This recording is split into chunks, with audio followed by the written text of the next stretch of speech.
नमस्ते। आज हम एक ऐसे प्राचीन भारतीय दर्शन की बात करने वाले हैं जो कह सकते हैं कि बाकी सबसे बिल्कुल अलग है, काफी क्रांतिकारी है और सच कहूं तो थोड़ा चौंकाने वाला भी है। ये है चार्वाक दर्शन, एक ऐसी फिलॉसफी जिसे भारत की मेन आध्यात्मिक सोच ने हमेशा नास्तिक या विधर्मी ही माना है। तो चलिए शुरुआत करते हैं इसके सबसे प्रसिद्ध और विवादास्पद सूत्र से। संस्कृत में यह कहता है, पीत्वा पीत्वा पुनः पीत्वा। ये शब्द एक ऐसे जीने के तरीके का निचोड़ है जो शायद आपको हैरान कर दे। इसका पूरा मतलब है पियो पियो और फिर से पियो, और तब तक पियो जब तक कि जमीन पर गिर न जाओ। अब जरा सोचिए, ये लाइन किसी आध्यात्मिक ग्रंथ से नहीं आई है। ये एक फिलॉसफी का, एक दर्शन का मूल सिद्धांत है। तो सवाल तो बनता है ना कि आखिर ये कौन सी फिलॉसफी है जो जिंदगी जीने के लिए ऐसा निर्देश देती है। इस गुत्थी को सुलझाने के लिए हमें इसकी नींव को, इसकी जड़ को समझना होगा। ठीक है, तो इस चौंकाने वाले निर्देश के पीछे का तर्क क्या है? इसकी जड़ें एक बहुत ही मौलिक और पक्के दावे में हैं। असलियत की प्रकृति के बारे में एक दावा। इसका मूल दावा यह है कि जो कुछ भी है वो बस यही भौतिक दुनिया है। इसके आगे पीछे, इसके परे कुछ भी मौजूद नहीं है। जो हम देख सकते हैं, सुन सकते हैं या छू सकते हैं, बस वही सच है। और इसी वजह से ये दर्शन साफ साफ उन आइडियाज को खारिज कर देता है जिन्हें कई दूसरे दर्शन मानते हैं।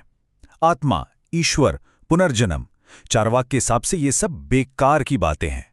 और यही वो चीज है जो इसे उस समय के बाकी दर्शनों जैसे वेदांत या बौद्ध धर्म से बिल्कुल अलग खड़ा कर देती है, जिनके लिए ये कॉन्सेप्ट्स बहुत जरूरी थे। इस नजरिए को औपचारिक रूप से भौतिकवाद या मटेरियलिज्म कहा जाता है। ये एक ऐसी फिलॉसफी है जो मानती है कि सब कुछ, यहां तक कि हमारी चेतना भी फिजिकल प्रोसेस का ही नतीजा है, कोई आध्यात्मिक दुनिया नहीं है। अब अगर कोई आत्मा, ईश्वर या पुनर्जन्म नहीं है, तो इसका हमारे कर्मों और हमारी नैतिकता पर क्या असर पड़ता है? चार्वाक का जवाब बहुत ही सीधा और तर्कसंगत है। तो सबसे जरूरी बात यह है कि कर्म का सिद्धांत जो कहता है कि हमारे कर्मों का फल हमें अगले जन्मों में मिलता है, वो भी खारिज हो जाता है।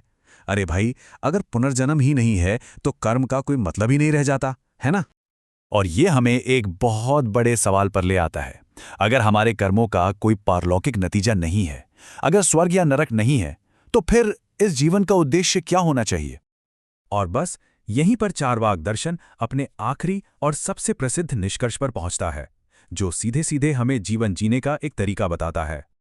इस दर्शन का केंद्रीय सिद्धांत बहुत सरल है।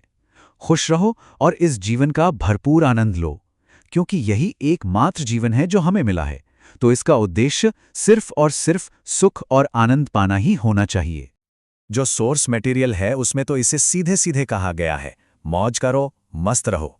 यह कोई जटिल आध्यात्मिक निर्देश नहीं है, बल्कि जीवन को उसकी पूरी शिद्दत से जीने का एक सीधा साधा बुलावा है। और ये हमें वापस उसी शुरुआती सूत्र पर ले आता है। अब हम समझ सकते हैं कि पीत्वा पीत्वा पुनः पीत्वा सिर्फ एक अजीब आज्ञा नहीं है, बल्कि ये इस दर्शन का चरम प्रतीक है। ये कहता है कि सुख पाने में जरा भी संकोच मत करो, क्योंकि असल में यही तो जीवन का सार है। तो आखिर में चार्वाक दर्शन हमें इस शक्तिशाली सवाल के साथ छोड़ जाता है।